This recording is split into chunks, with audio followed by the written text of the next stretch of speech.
কিছুদিন আগে আমি আম কাসুন্দি বানিয়েছিলাম, তো সে সময় কিছু ক্লিপ আমি নিয়ে রেখেছিলাম যাতে তোমাদের সাথে শেয়ার করতে পারি এবং ভবিষ্যতে আমিও যাতে দেখতে পারি। তো আমি এখানে 1.5 কেজি আম খোসা ছাড়িয়ে ভালো করে ধুয়ে গ্রেডারে কুড়িয়ে নিয়েছি এবং তারপর নেটে করে অল্প অল্প পরিমাণে আমগুলো নিয়ে সেখান থেকে একটুখানি জল বার করে নিয়েছি। জল বার করার পরে ঠিক এরকম দেখতে হয়েছে।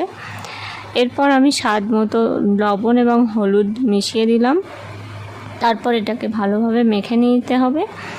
মাখা হয়ে গেলে এরপর পরিমাণ মতো চিনি দিতে হবে। এখানে আমি 2 মুঠো মতো চিনি দিয়েছি। তারপর এখানে আমি ইউজ করেছি সর্ষে গুঁড়ো, সাথে কিছু কাঁচা লঙ্কা কুচিও দিয়েছি। সর্ষে গুঁড়ো অল্প অল্প পরিমাণ দিয়ে তারপরে আমি মাখিয়ে নিয়েছি। এরপরে আমি সবটা মাখিয়ে নেওয়ার পরে সর্ষের তেল দিয়েছি। কাসুন্দিতে সর্ষের তেল একটু বেশি পরিমাণেই দিতে হবে, এটাতে অনেক দিন কাসুন্দিটা ভালো থাকবে। তো সব কিছু ভালোভাবে মেশানো হয়ে গেছে। এরপর আমি কাঁচের জারে ভর্তি করে নিয়েছি কাসুন্দিটা এবং তারপর উপর থেকে একটু তেল দিয়ে দিলাম। তো এভাবেই আমার কাসুন্দির তৈরি হয়ে গেল। এই কাসুন্দিটা মাঝে মধ্যে একটু রোদে দিতে হবে। কাসুন্দি যত পুরনো হবে তত আমের মধ্যে মশলাগুলো ঢুকবে এবং টেস্ট আরও সুন্দর হবে। তো তোমরাও এভাবে বানিয়ে খেতে পারো।